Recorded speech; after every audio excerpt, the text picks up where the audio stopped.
30 seconds, go ahead and fire it up.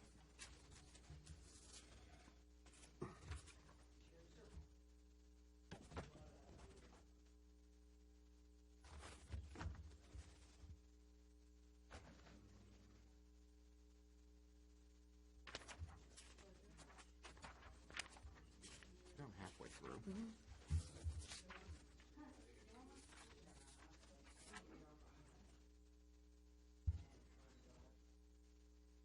All right, what is today, the 10th? Call the November 10th, 2014 meeting of the Haymarket Planning Commission to order. Roll call, please. Here. Here. Here? Here. Present. Here. All right, we have a motion to amend the agenda. I make a motion to amend the agenda to include the special use permit application for Track Court Associates LLC and the zoning text amendment for the revision of the definition of a zoning administrator. I second the motion. Roll call, please. Here. Here. Here. Yes. Yes. No, wait, roll call. You called for a roll call. Roll call vote, I'm sorry. Yeah, okay. Yes. Aye. Yes. Yes. Yes. Okay. Announcements, I have none. Does anybody else have any announcements?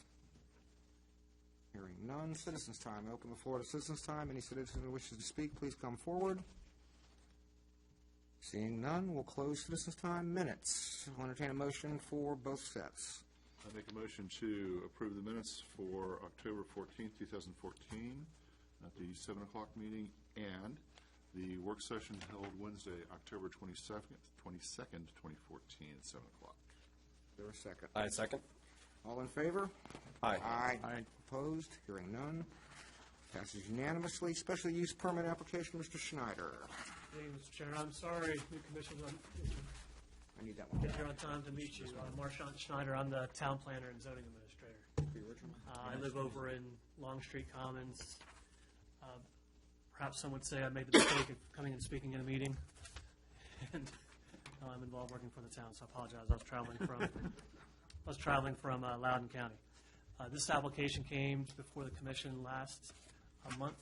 Mr. Chairman, if I may just elaborate a little bit for our two new commissioners. A special use permit is a use that's anticipated within the zoning district, but there's something about it that may have a negative impact on its neighbors, whether it be light, noise, traffic, some other activity.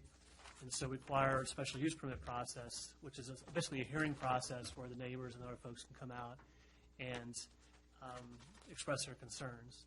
The town council has the ability to impose conditions on that use. And what we've typically done in the past is for home occupations, which are typically folks that want to just use a home office within their dwelling with which to take their businesses, we've allowed them to go in with basically a condition that they have to meet the standards that we have for home occupations today. There's an array of special use permits. Home occupations have their own set of rules, and so we've done nothing more than to say, follow your rules, you'll be fine. So, but we do require the public hearings. And so tonight, last month, the commission had asked that I go and talk with this woman on Blight Drive. She has a Mary Maid franchise that she operates out of her basement. It was unclear whether or not she actually lived there. So I went, I met with her, spoke with her. She is living there. She showed me her operation in the basement. It's very de minimis. She doesn't do any equipment on site. Has a small supply room. The one employee she does have happens to be her aunt. I believe her to be truthful when she said that, because the requirement is that if you have an employee on site, it has to be relative. So before I mentioned that was a requirement, she offered up was her aunt. So I was confident that that was the case. So, Mr. Chairman, I am comfortable that they are meeting the standards of the ordinance. The use is an accessory use to the home, and would recommend that you schedule a joint hearing with the town council next month. Okay. Go ahead and I'll move to schedule a joint hearing for special use permit application SUP 2014-1002 for December, put my other glasses on so I can see that far, 4th, December 1st, with the town council. That being said, before I ask for a second, given the dynamics have now changed in terms of what it costs us, I'd like for this to be the last SUP because it drives the cost up regardless of size of the unless the size of the publication is such that the cost is more than $600 or $700. I think we're going to be better off from a monetary standpoint, dispensing with the joint public hearings in the future for small publications, but we'll see. I'm sorry, you do you want to have the joint hearings continue? I didn't understand. After this would be the last one, since we're having a larger size and it impacts the cost ratio for what it used to be. You see where I'm going there? I believe so. Okay. I can talk with you offline about it. In that sure. case, yeah, that's fine. Now, entertain a second. Second. All in favor? Aye. Aye. Opposed? None. Passes unanimously. Mr. Schneider, do you want to handle Trek Court as well? Well, we've got. Yes, sir. The applicant is here this evening. Council member Joe Passanello has filed a permit to operate a home office. This is essentially the same sort of use request that we just considered. It's in the R2 district. We envision home occupations in the R2 zoning district. They would be subject, as I mentioned earlier, to the standards of the ordinance. And is limited to his home office. To make the same recommendation as the previous application that you schedule a joint hearing in December. I'll entertain a motion. Make a motion to forward the You're not with it today. I'm not with it tonight. Go ahead, Josh. Schedule a joint public hearing. Schedule a joint public hearing. December 4th? First. I'll second it. Discussion? All in favor? Aye. Opposed? Hearing none. Passes unanimously. You can do it. All right. ARB update. Nothing of interest to the Planning Commission from the ARB. Council update? Nothing at this time. Okay, new business, zoning text amendment parking study ordinance, Mr. Schneider. Mr. Chairman, last month, the consultant came, presented their final report on the study. With that was an analysis of several local jurisdictions and their standards. That is included in your packet. Behind that was actually the draft language that the consultant recommended. We were to bring that, or the direction of the commission was that we bring that for consideration this month and come up with an approach to initiating a text amendment to begin to amend the ordinance to reflect the recommended standards. So, Mr. Chairman, if I may real quick, I'm sorry, I forgot both of you. Maureen and Jim. Jim, Maureen. your last names, I'm sorry? Carol. Carol. Mr. and Mrs. Carroll, Thank you. being formal. The town has had a long-standing approach to, a long-standing land use approach, which is to create a walking town. Part of the challenge with meeting that vision was the parking ordinance. We have limited on-street parking. We have very few opportunities for municipal parking. And so what we were finding is that over time, number one, our standards were quite antiquated for parking, and two, it was really kind of running contrary. If you're having to put all your vehicles off the street, you were spending more of your land in money for putting asphalt down than you were for actually building a building. So the commission initiated a study where we had a consultant come in and do an inventory of the parking that we have today, which was, well, they said a little over 1,200 spaces, believe it or not, across the quarter-mile town. And they also viewed how that traffic or how that parking was utilized. And then they did some analysis of some other jurisdictions and some professional standards for parking and came in with a recommended ordinance for which the town would consider and perhaps adopt. Two of the things we've talked to the council about, kind of low-hanging fruit, the barrier to development's been parking. Another barrier to development's been signage. So they finished the parking. The council just authorized money for them to go look at the sign ordinance. So this is kind of one of two studies that you'll be seeing soon. So hopefully that was a next helpful explanation. But, Mr. Chairman, I'll be looking for you and the commission to direct how you want to move forward with the recommended text. I'll leave it up to the commission.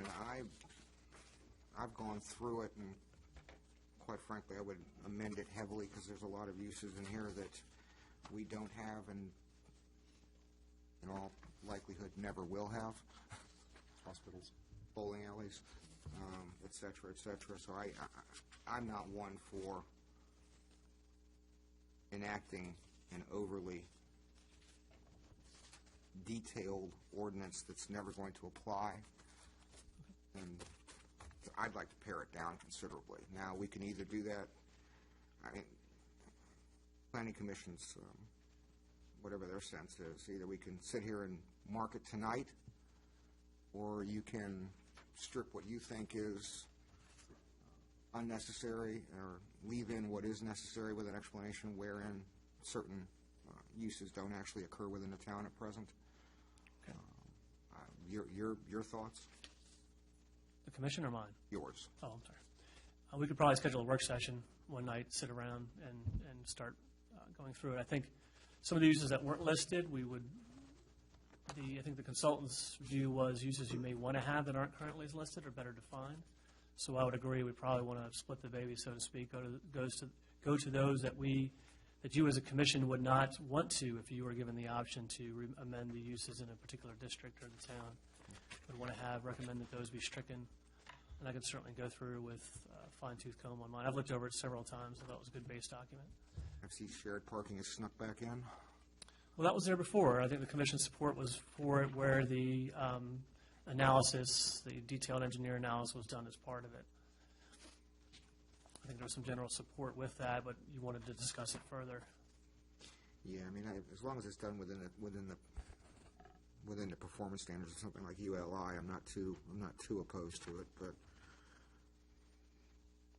I think we're going to have to put some sort of enforcement mechanism for change of use within a complex, and I don't think we have that right now.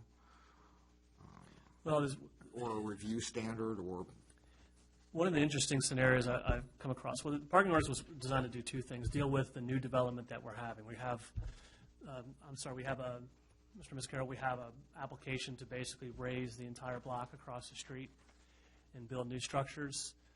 So part of that was wanting to have this ordinance to address with those new uses that come in. But what dawned on me is, for instance, the Foster's building where Foster's Grill is.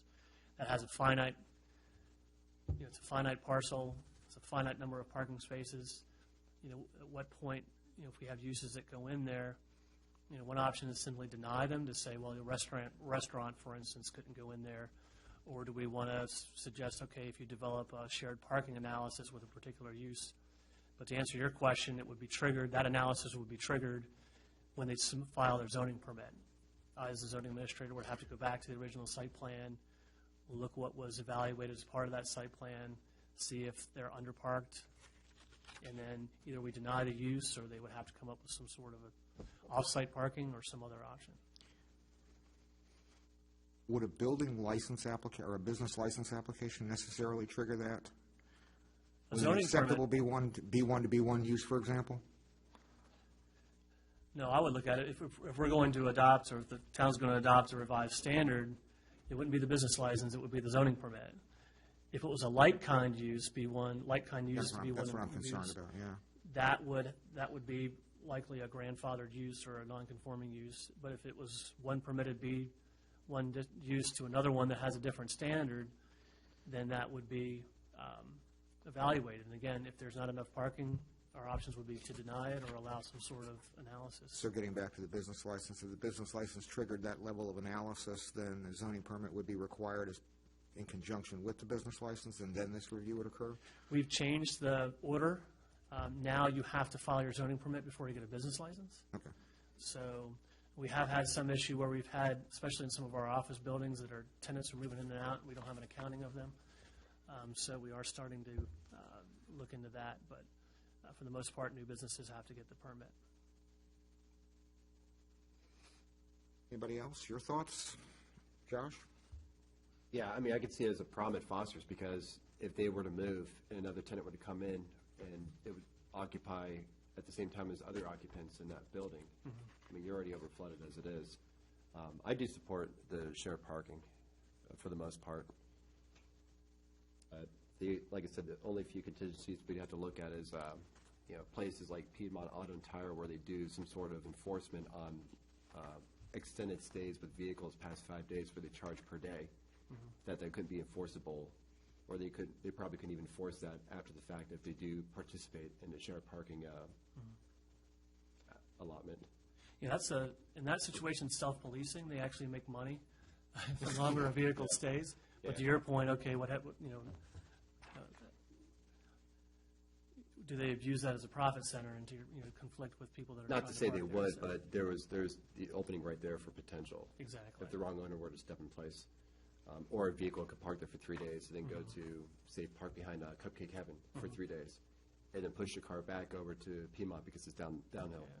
I think, again, with self-regulation, it hurts their business if customers can't get in. Yeah. But I understand your point. So, in this case, again, the trigger would be if a new tenant comes in, we'd have to look at it. So, And those are my comments.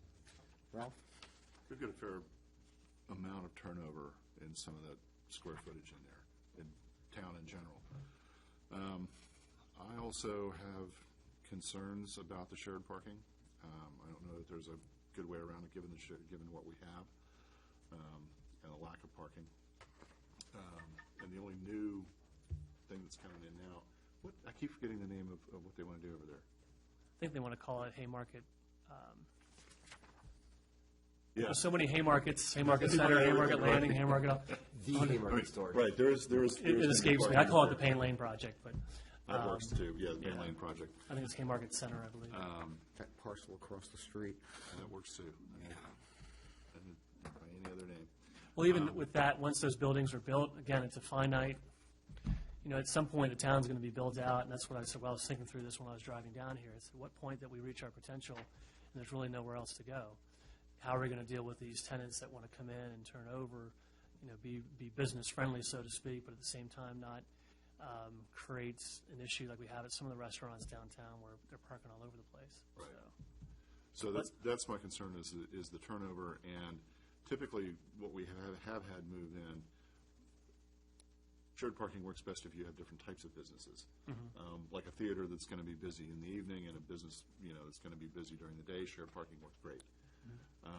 But if you're all business space and you're all wanting 9 to 5, or you're all restaurants and your busy hours are there, not so much. So yeah, I've got some concerns with the shared parking in terms of going through this.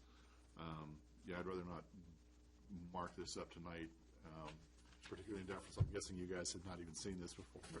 Yeah, and I'm not anticipating going through it either. Still trying to get my head around the 1,200 parking spaces that we found. Yeah, I can get you a copy of the analysis. It's strange to hear, but believe it or not, it's true. They're out there, yeah. It actually makes sense when you consider the churches and the shopping Correct. centers. So. Yeah, there's a lot of parking spaces there, and with the new development coming in, they all are including parking with them.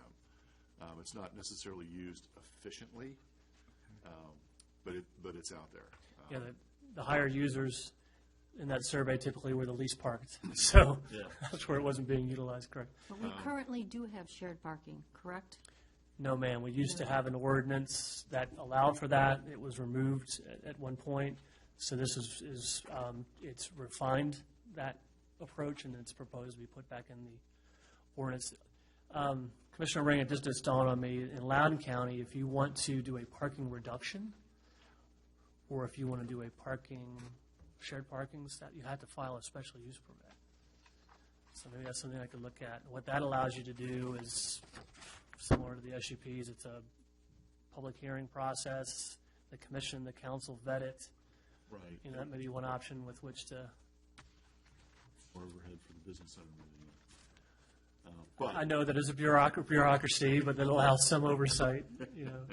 I do get questions about how come the town allowed that. Yeah. So I would suggest that we do have a working session. I don't think it would be too onerous. I don't think we'd be here for a lot of hours marking it up. In terms of that, the other question I had with the pilot provision, I see that didn't make it into the code. Is that really feasible in this town? Which one? The paying in lieu of parking? It was one of the recommendations. It didn't make it into the ordinance. I think that was a suggestion for a policy Yeah. that we separately. I think I mean, so the question is, one, how many new businesses are coming in that could actually pay into that? And two, how much money could we get out of that? And then where would we build this theoretically central location? we don't have one, municipal. Yeah, that was, well, first of all, that was another option that would speak to the situation I spoke earlier, where if a new tenant comes in and it's a use that doesn't have enough parking, like in the Foster's building, that would be the option. They have the ability to pay into it. Right now, you're right, where would it go? The town would have to purchase property, acquire that property, and develop that property as a parking lot. Or use the existing town property, but that's hardly central to any of the businesses. Yeah, and I would argue we really, most of the town properties, especially this one, shares with, we have private businesses that are in here that also have that demand for parking, so. Right.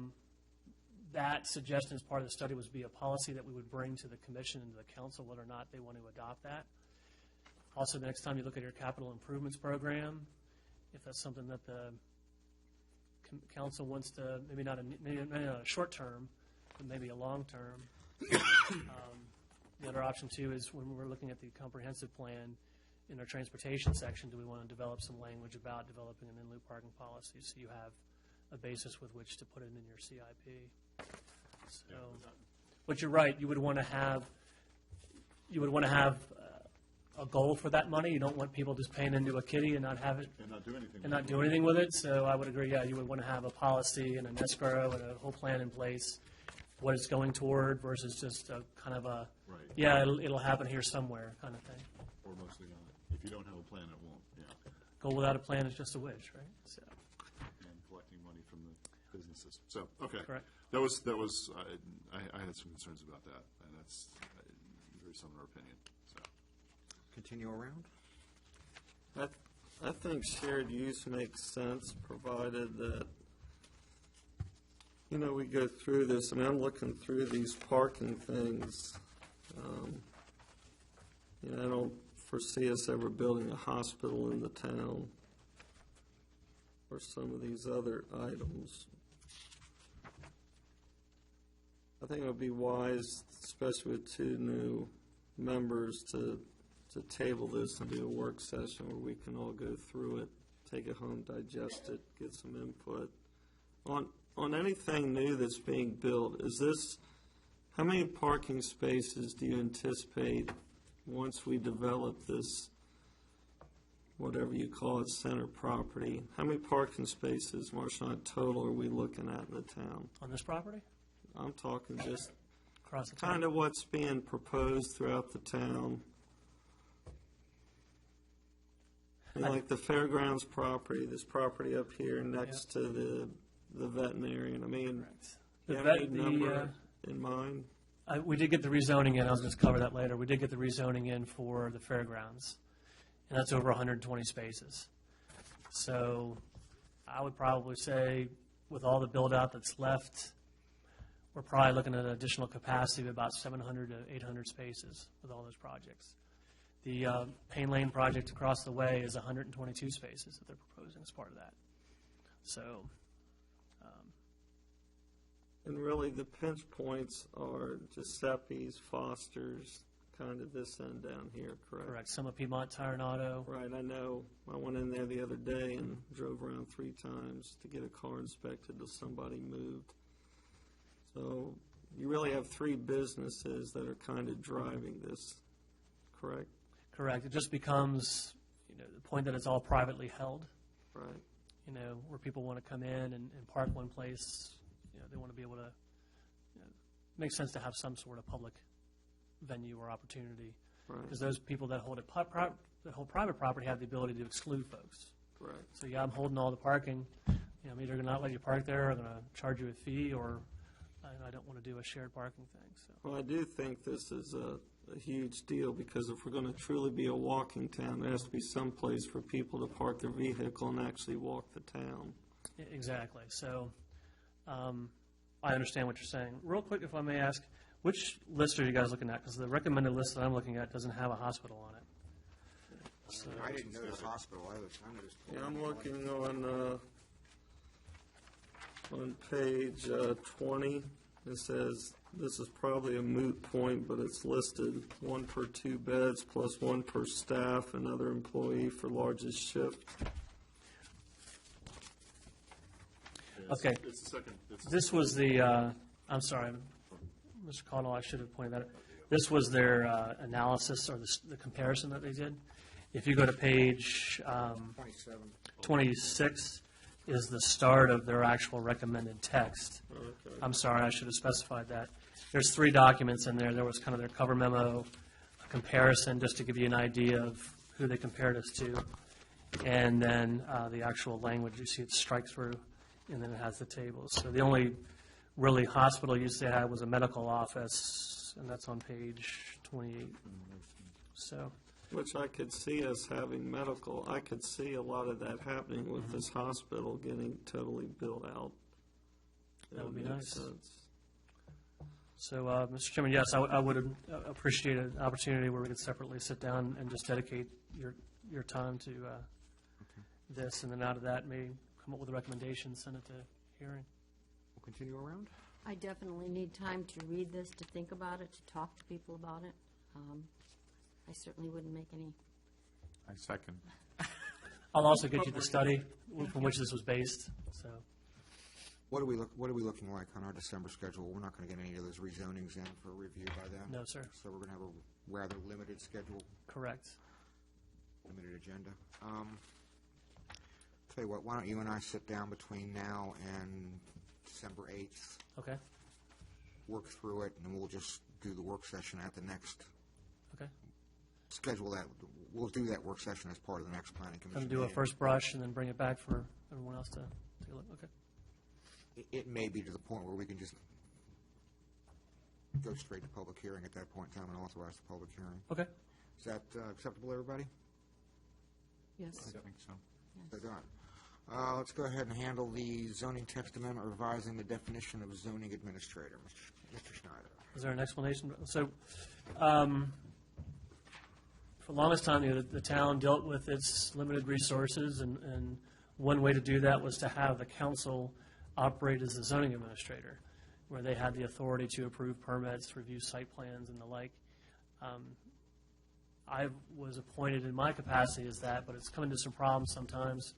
For instance, zoning determinations. When we got the signature company's zoning determination, I had to go, I wrote the determination, but then I had to take it to council to officially bless that. So it's, to your point earlier about levels of bureaucracy, it just made sense if they were going to appoint someone to officially take that position, that the ordinance reflect that.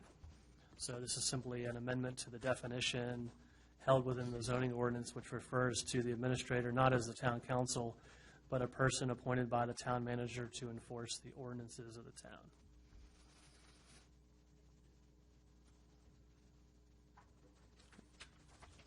Do we have an extra one there? Everybody got one? Okay. So again, this was a function where the town really had no one appointed to do that, and this rectifies that. So, Is this your work or someone else's? this is someone else's work. I guess I'll take the lead on this. Got a couple of issues with the way it's worded and the way it's handled. First off, where did it say it?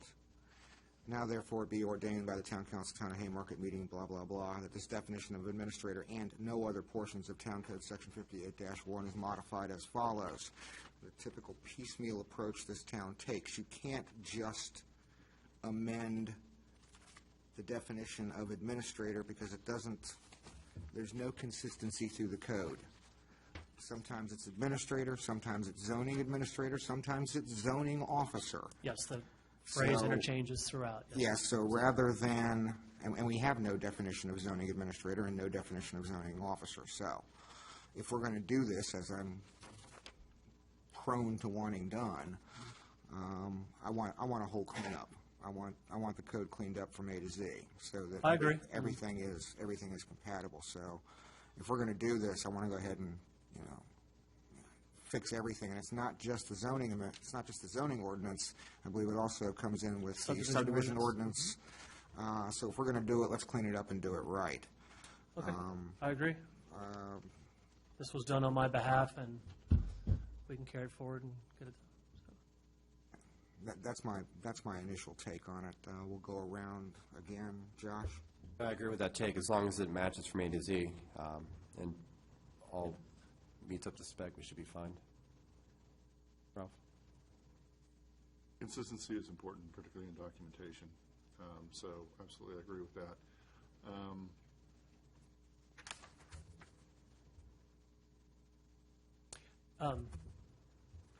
If I may interrupt you, it just occurred to me that I don't believe we define town manager. Probably not. I don't think we So have that's one in what the I'm charter looking at. either, There's- so, Yeah, there's a number of holes here. yeah, we may not even have someone. We're going to circle back to Okay, that. sorry. Yeah. Sorry to interrupt you. My guess is that there's, any term that is used is, like administrator, multiple times, sometimes defined, sometimes not. And in terms of the powers, there are no powers enumerated in here, really. I mean, this is pretty wide open. It's other duties as assigned, which is bad code. So, yes, I would recommend a thorough examination of the code. One of the things that we did hire an on-call planning consultant to start reviewing all these ordinances, so hopefully what will come out of that is some consistency between all this other stuff, but we'll still do the work nonetheless. And around we go. I think it's a good idea. I think it's a good idea, and it fits the philosophy of the council to empower the people that work for the town to do their job, where we're not tied down to the daily minutia where they just report to the council. So I'm in favor of empowering the person to do this, as long as the language, like the other folks have said, is consistent, where we know what the defined terms are. I think it's a good thing. That's all I have. You had said that there is somebody hired to go over the different ordinances? Yes, ma'am. One of the actions by the council was to hire what they call on-call planning services, and basically it's an extension of me. But they're going to come in and overhaul or propose to overhaul our zoning ordinance and our subdivision ordinance, all of our planning documents. They're quite old. They've been amended as necessary, kind of the piecemeal. And so the hope was to bring it up to the most current standards and make it a more workable document. I have a red pen that's run amok of my zoning ordinance of all the problems that I've run into and trying to enforce or impose the standards. So that's supposed to start fairly soon. They're going to do what they call an audit of the ordinance to kind of see where to start. And hopefully they'll begin that work soon. And I probably want to say 6 to 8 months, you'll have a product before you look at. So rather than having little bits and pieces, perhaps we should wait or be getting this sort of consistently so we can see the pattern emerging. And Yes, ma'am, consistent that would make, language. correct, and that would make sense. I think in this case, it's made it difficult for me to do my work. So, yeah, I would rather have a comprehensive one. Yes. But the necessity for this, it would be helpful to have this done now, so, This specific yes, ma'am. defined task. Yes, ma'am. May I ask you, Matt, was it the town councils that set the parameters for this position, or was it given to the planning commission to? The first word saying it. I'm sorry, I'm sorry. The reason why I'm answering for them, it was a decision that preceded this council. The council officially appointed me as the zoning administrator and set up a description of all those tasks. The town manager actually came up with this language, trying to help me out a little bit. So we can further amend this language and then bring it back through. Okay, thank you. Which brings it back to me. And you've already answered one of the questions. You were appointed by town council as a zoning administrator, correct? Correct. So you issue zoning permits, you issue waivers for things like if somebody wanted to build higher than 35 feet. All of that falls on you as the zoning administrator, correct?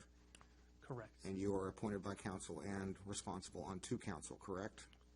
Correct. And so how that has worked is while I'm appointed, in light of the language that's here today, I have to keep an ongoing reporting of what I'm doing.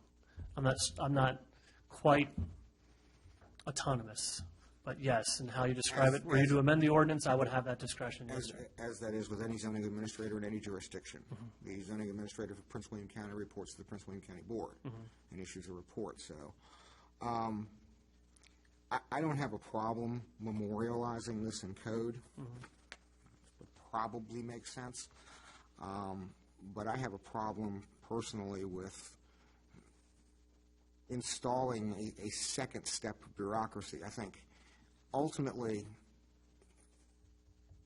the town council is going to be responsible for your decisions, not the town manager. And like I say, I don't have an issue with doing this, but I would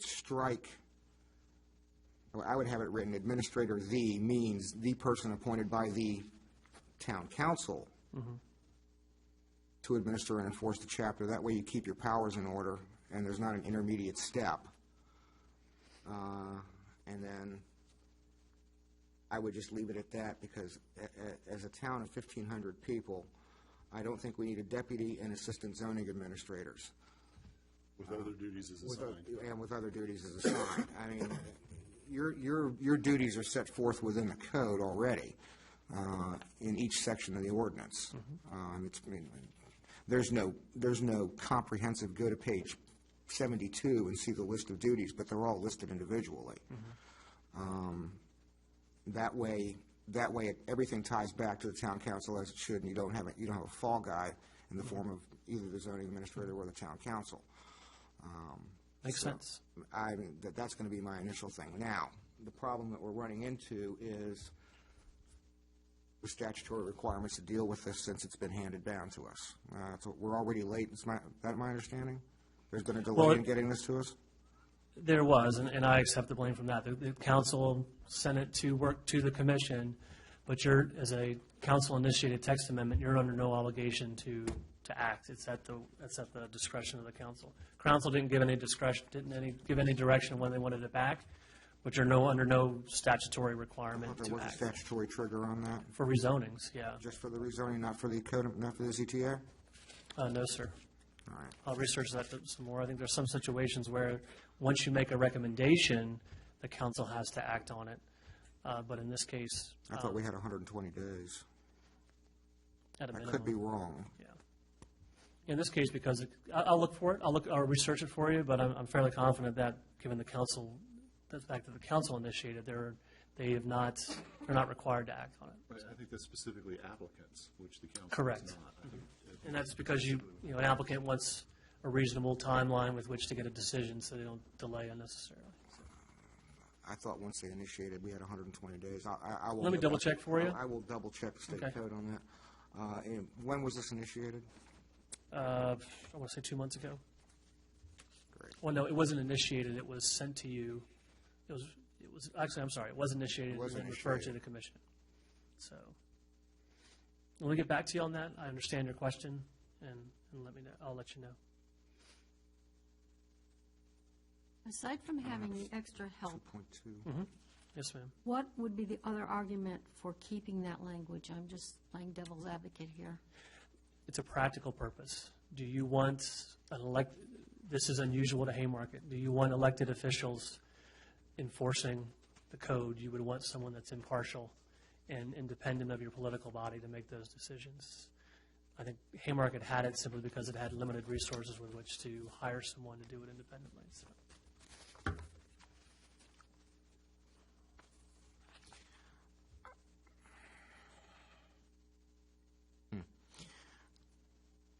Is that a to my explanation, or is that No, I'm stumped on what to do. Well, let me do this. I'll go back, research the timelines. I'll do a scrub of the ordinance to figure out how many other locations we make references to the administrator, the zoning administrator. Also need to look into where we define or list or assign a town manager position, because to your point, for a practical purpose, you're letting someone who doesn't necessarily have a Defined. I think the charter only appoints the clerk and the police chief. You are correct. So let me do some background on that. Again, this was a kind of a help to get me on, to get this started, but we'll do some more research.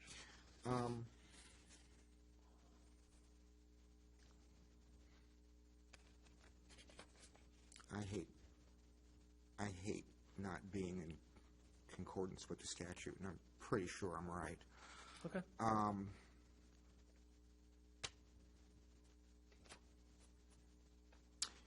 Tell you what.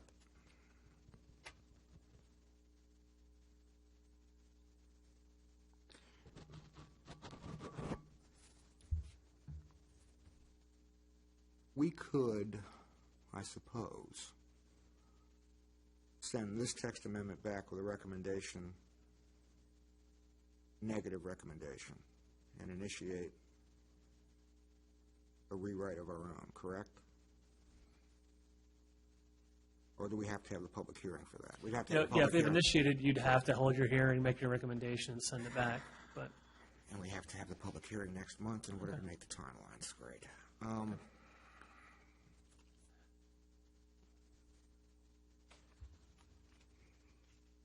I'll entertain a motion to table. While we do the research? Okay. Well, it doesn't need to be specified why we're tabling. I make a motion to table the zoning text amendment revising the definition of zoning administrator. Is there a second? Second. Discussion.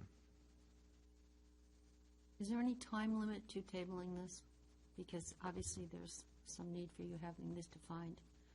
Typically, unless in the motion we say table until the next meeting or the next public hearing or something like that, unless there's a time limit put on it, tabling could mean 5 years.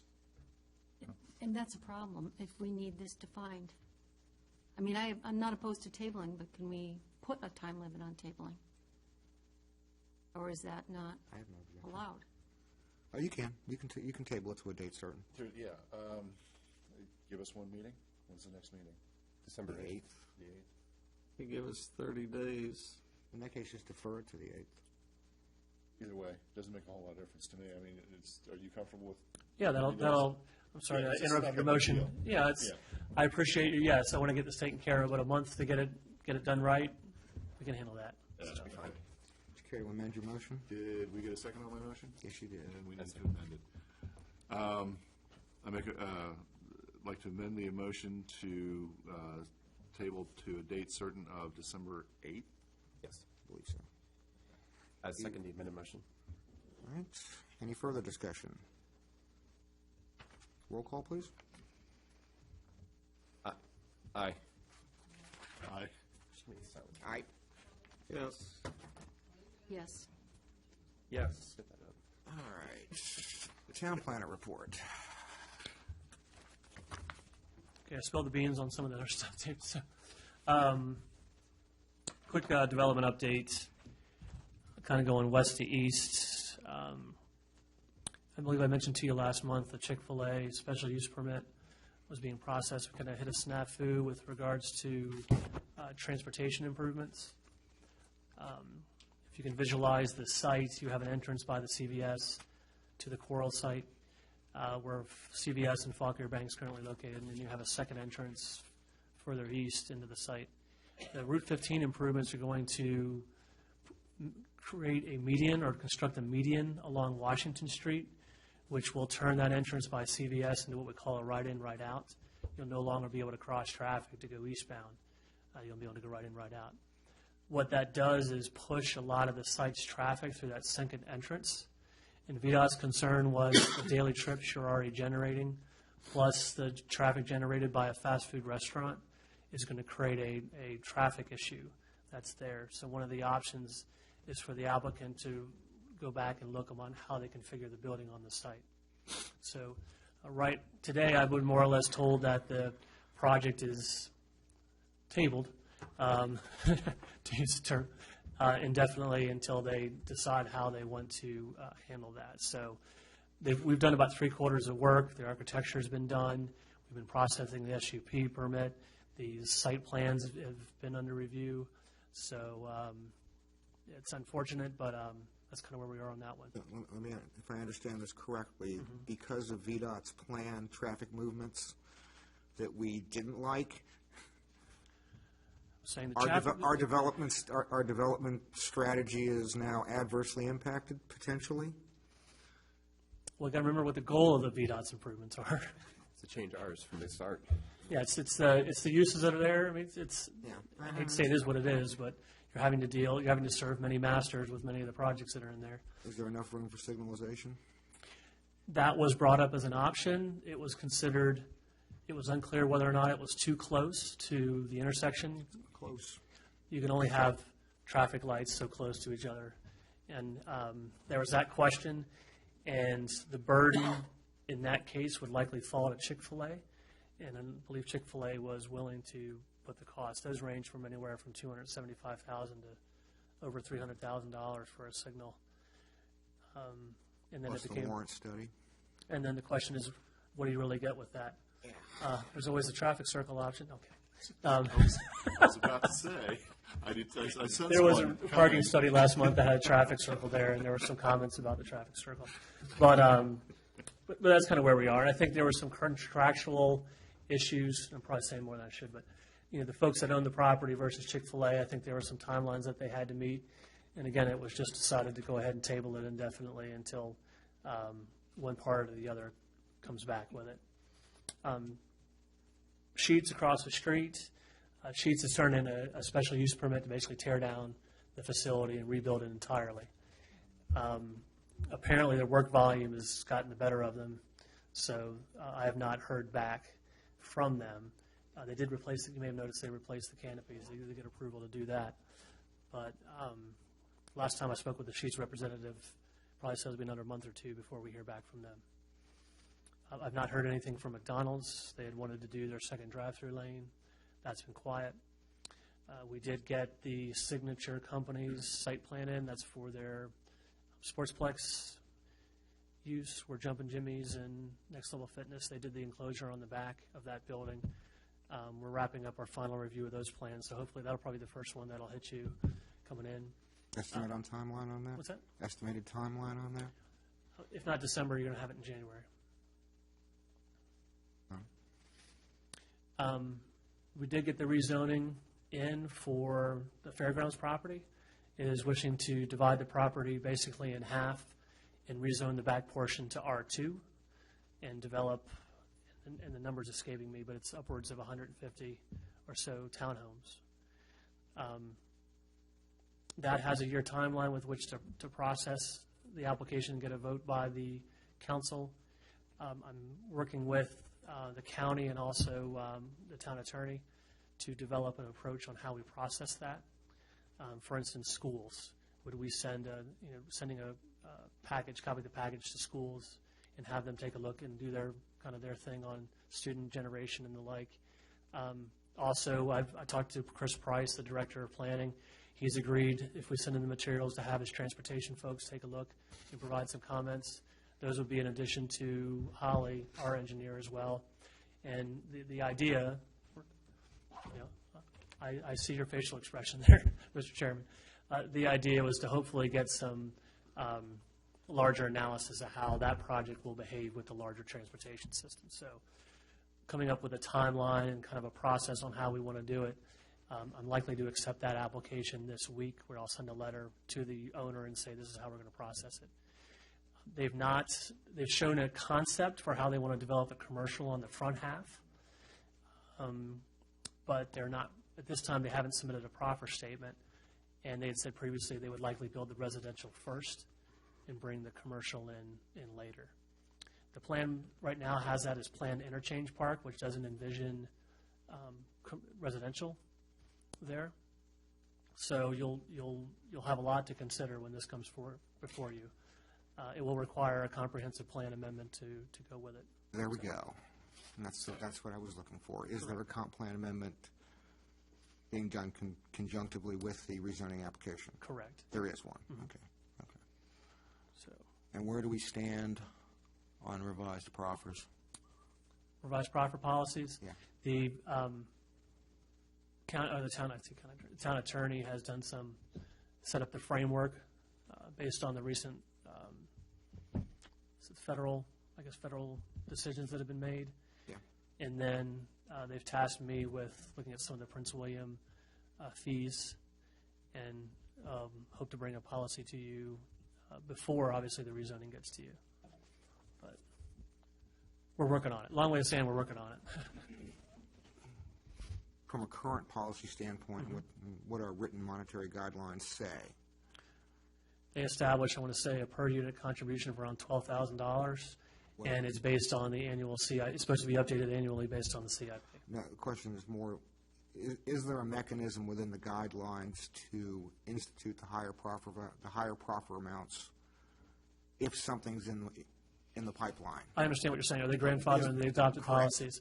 I asked that question, and the way our policies were written gave us the ability to update on an annual basis based on the CIP. So I did ask that question. Thought we had that in there, thank you. I'm sorry, what we're talking about is when you submit a rezoning, it's changing your zone district to another. Typically with that is what they call proffers. It's things that they voluntarily do to mitigate the impacts of their development. Prince William County has a policy of new units that you generate, you have to pay a cash contribution per unit. That's to offset the cost of schools, police, and the like. We had a policy, I think the last time we dealt with our proffer policies with Alexander's Keep, quite a while back. So it's been a while since we've looked at our proffer policies.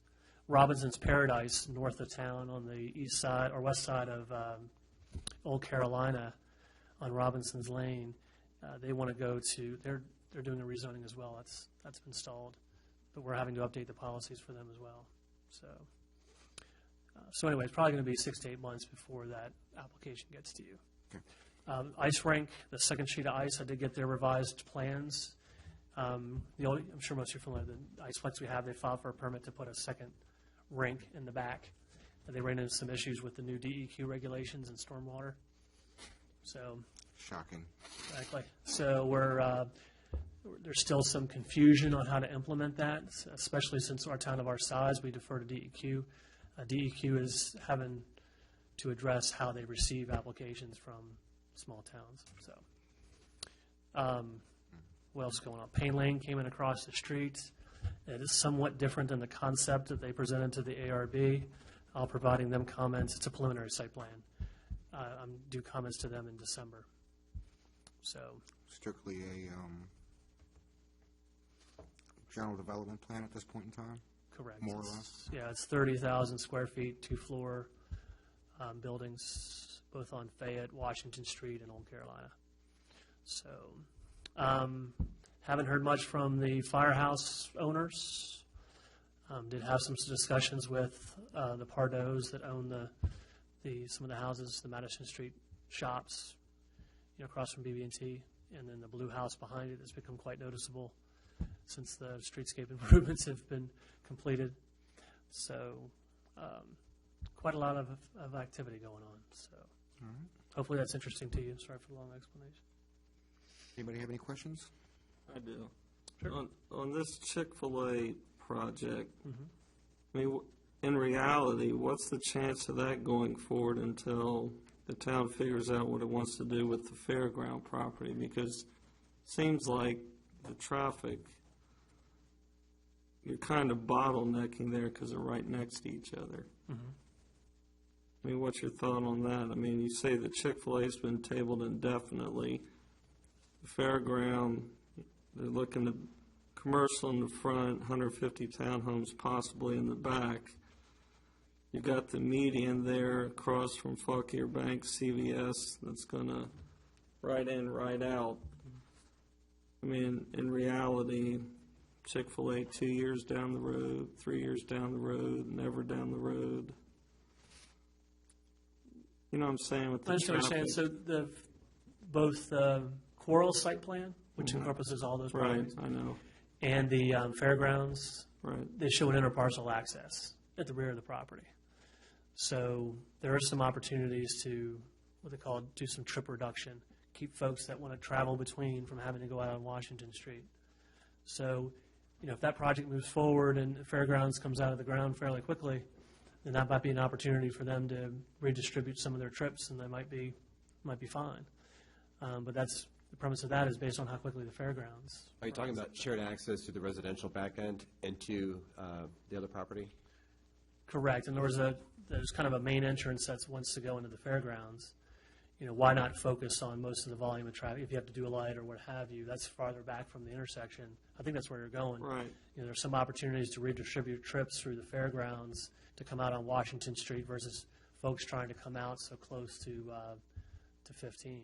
Well, ideally, yeah, I mean, you want to have shared access between the commercial front area of that lot and then toward the back end of that shopping center to bring business to the back of it, if they ever develop anything back there.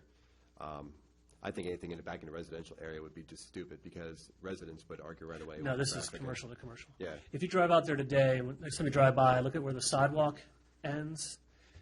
You'll see they have like a sign, they have a blockade up. Yeah. Look just past that, and you'll see where the curb, where the asphalt goes right into the next door property, and there's no curb there. There's one there, and I believe there's one in the back, too. Okay. It would just be interparcel to commercial to commercial. So, I didn't want to interrupt. Did you have any so other to that, No, I mean, Yes. I'm thinking about this whole west end down here. yeah, it's going to require some thought. But yes, both projects have given themselves an opportunity to help with some of the traffic through interparcel connections. I kind of see them tied together as far as the traffic flow. Definitely. So, If I understood you correctly, this is, Chick-fil-A has suspended. correct. And my guess would be, without having looked at the plans, but my guess would be their business model for that site revolved largely around an unlimited or unrestricted access from Washington Street. And then a right-in, right-out is going to necessarily restrict their business model. No, I think what it is remember there's two entrances. With the new median on Washington Street, it would make the entrance closest to 15 right in, right out. And then the one that's Further one further out. in it would still be a full Okay, so movement you're still going to have intersection. the full movement there? Correct. Okay. I think what it is, their model is to do a dual drive-through. So they were planning to have upwards of 26 people in the queue to go through the drive-through, which is the lesson learned with the Gainesville location. If you ever see how traffic behaves there, it's pretty much a nightmare. So they were trying to reduce some of the traffic impact with those dual drive lanes.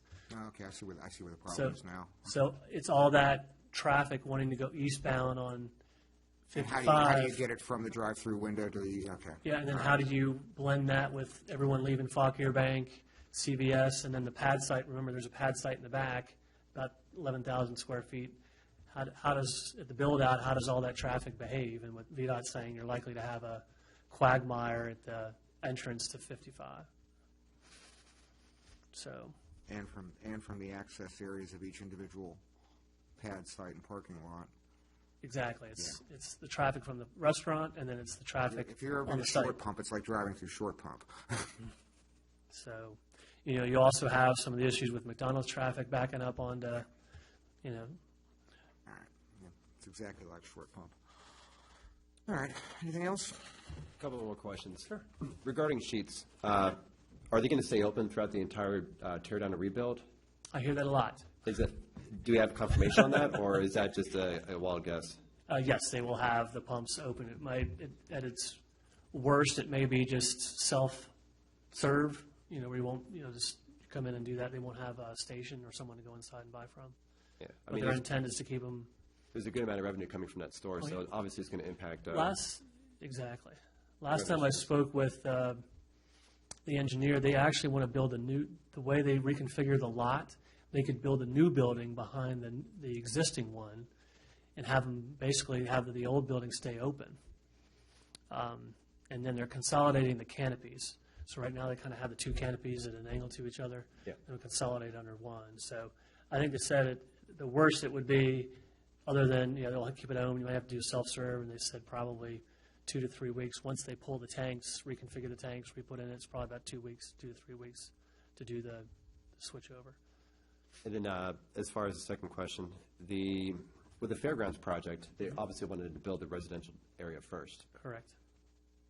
What could we do to ask them to build the commercial side first? Because we all know Prince William County and historical with all developers, they'll build the residential area, then they'll say, you know what, we're done, and then just leave the commercial area flat and maybe turn it into a park one day.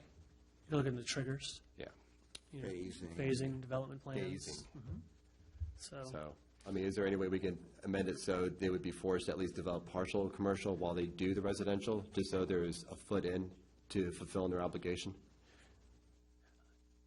I would say that proffers are voluntary, so you would negotiate with the developer on And negotiate a phasing plan. a phasing plan, which, yes, and that was one of the concerns when the council was asked to kind of give its first impression of that project. I had brought up, we have a couple things going on. One, population. We want to be sensitive to how fast we're growing, how people we're generating. At some point, we have to start looking at taking maintenance of our roads over and the like, so we want to School make sure. district. Yeah, I'm not sure what quite the school district, but first sortie would be roads. And you don't want to create a problem where your tax revenue is disproportionate to your services. It will be if we were to build up, if it were all residential, then it would make it disproportionate. But by invoking, more commercial building and encouraging it, I can see where there'd be a better balance. Correct. That's built typical. houses- You see that quite often. What would happen with that is they would probably go out and grade a majority of the site for residential, but just build as many units as are allowed, and then you start to see the commercial phase. But yes, I would expect that you would talk about that and negotiate that. Negotiate where you're not saying negotiating to get a yes, but say, as a commission, you would come up with the best package, or you would decide that it's not worth pursuing, and that would be part of your recommendation to the council. Fair enough. So, Anybody else? All right. Dominion Power. Council has tasked us with revising the report and the recommendation. We are going to handle this at the December meeting. In fact, I'm going to be working on this for a majority of tomorrow. I've already pulled a lot of details and a lot of materials together. The portion that we're tasked with beefing up is, for lack of a better term, the upside of underground power lines, based on a model the state of New York is doing. Is where I'm getting a lot of the information, although it's referencing a bunch of other states and a lot of other projects. You should get a draft in your email boxes probably by the 20th of this month. Ready to go, and we'll do it the same way we did the last one. Get the draft, make your comments, we'll incorporate the comments, and hopefully this will be done once and for all at the December meeting. We can kick it out with a recommendation and be done with it. Comp plan, where'd Marchant go? He ran.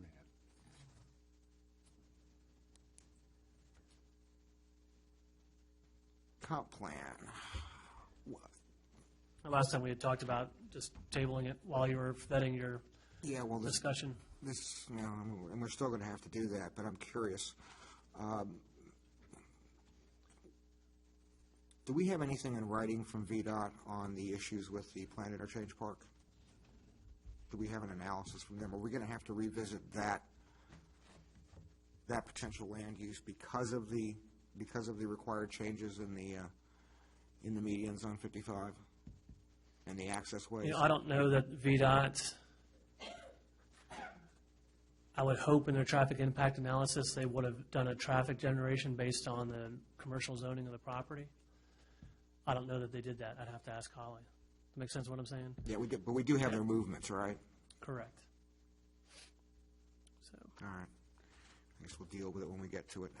1 mile notices.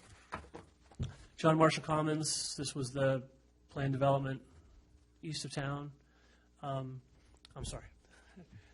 Just east of town, basically between the old Pace West School and all the way over to Tyler Elementary. There's a developer that had come in and wanted to do Van Meter Homes, to do 80 multifamily units that look like townhomes, and I believe 125 townhomes. But if you're on Washington Street, basically, you know where the commercial center is, where the urgent care and the Rainbow Station and that. If you're standing on Washington Street, basically to the west of that, between Pace West and that commercial development would be the multifamily. Behind the office that you see out there, there's the old school that has an office that's in there. On the east side of the commercial center and Tyler, behind the Gossam properties that are there today, they wanted to do 100 and some odd townhomes. They also wanted to do a traffic circle right across from the post office where the dialysis center, right across from the commercial center I just mentioned, and doing some other various improvements. They came to the town and asked for some feedback. There's an agreement with the county that projects within 1 mile 1 mile radius of the town are sent the development plans for the town to comment on. And so the commission several months ago weighed in on that project, and concerns they had was with traffic, student generation, and I believe there's one other issue that the commission had identified. Do you guys remember it off the top of your head? Land use, yes. Land use in that, accordance with the zoning yeah. text, comp plan amendments, yeah. The plan envisions kind of what we call CEC, Community Employment Center, which is predominantly commercial and less residential. And so the project is predominantly residential. The council actually discussed the application as well, gave me some direction on providing a response letter to them, to the county, so that they can incorporate our comments into their report. The county's staff will put a report together. They'll take it to public hearing, because it's a rezoning like we just talked about. They're wanting to change the zoning designation. I did speak with the developer today. They met with the county planning staff and were asked to more or less reduce the density to incorporate more open space areas, do a better job of some of the layout and design, and also better define their traffic improvements on 55 and how they would integrate with the town. So I'm to get a copy of those revisions within the next couple of weeks. Do we know who the case planner is? Was that Steve Donahoe? Steve Donahoe? So Steve Donahoe, Chris Price was in on that discussion as well. So For what it's worth, according to the latest DAP schedule, they're still not even preliminarily scheduled for a planning commission hearing, which extends it out to at least, if history is any indication, April. yeah, that meeting wasn't At to the define a earliest date. date. It was more or less just kind of where they were. So there's hurry, because we're going to get a November planning commission hearing date was, I think the direction was given by some of the folks at the county was, go talk to Haymarket first. We're not going to do anything until we hear back from Haymarket. So, I'm good. other than that, we have not, the active adult community that was planned where the data center is currently being considered. I have, obviously, that project's tabled while the by right site plan's underway. So, It's interesting. When I was looking into the Dominion platting, I actually ran across that VRE study that we were supposed to be supplied with and never were. And they actually had a sketch of the two proposed Haymarket sites for the VRE station. oh, really? And one would now have the Amazon data center and the substation sitting square in the middle of the parking lot, if not in the middle of the middle of their station. And Haymarket site 1A or 1B, whichever one the other one was, is now covered by Villages of Piedmont 2 houses and conservation easements. Oh, wow. What struck me in reading the report was the one thing that we had been asking VRE for years was whether or not they were going to use that as a staging area or as a storage facility, and it was no, it's simply going to be an end-of-the-line terminal. No, they were going to store and work on them there, but I'm guessing that given the Amazon usage, the proposed Amazon usage, that site's out, and given the existence of all those townhouses and single-family homes on the other one, that one's out, and they can't go any further west because of the rural crescent and the edge of the county. So my guess would be we don't have to talk about that anymore. The VRE? That would be my guess. I can't see it coming. If you read the environmental constraints, they were running into some other issues too. So. Well, I mean, that was part of the arguments about the Dominion Yeah. alignment. So, Well, it does impact Dominion too, because in reading what the engineer's report said, not only were they going to take, because they would have to go dual track, not only were they going to move 15 feet north from the existing right-of-way or from the existing rail bed, but they were going to have to move the 15. Oh, 15. 50. Well, it's 15 center to center, 15 center line to center line. But they were also going to have to move the southern, what would then be the southern track, further out towards the creek, which would push Dominion even further towards Somerset, I would guess, or reduce the amount of available ROI, ROW. Mr. and Ms. Carroll, I'm sorry, real quick. So when you drive out 55, go over toward Walmart, on the south side of 55, you'll see an old warehouse that's kind of tucked back up against the railroad tracks. Just past there, if you've ever driven out there, you'll see these pylons that are painted like blue, green, and something or other that are almost all the way down past Antioch. That was a development called Midwood that was approved for a range of, I think, light industrial and other heavy commercial uses. The owner of that property FEC and light industrial, I think. Yeah. asked the county to initiate or agree to initiate a rezoning to allow that to go to 600 active adult units. And there's a lot of support from that from folks around there and also the hospital. That support has since dried up. Market conditions. I just thought it was convenient. Active adult near a hospital, I thought that as a kind of a business close by. Short trip for the ambulance. Exactly, cost savings.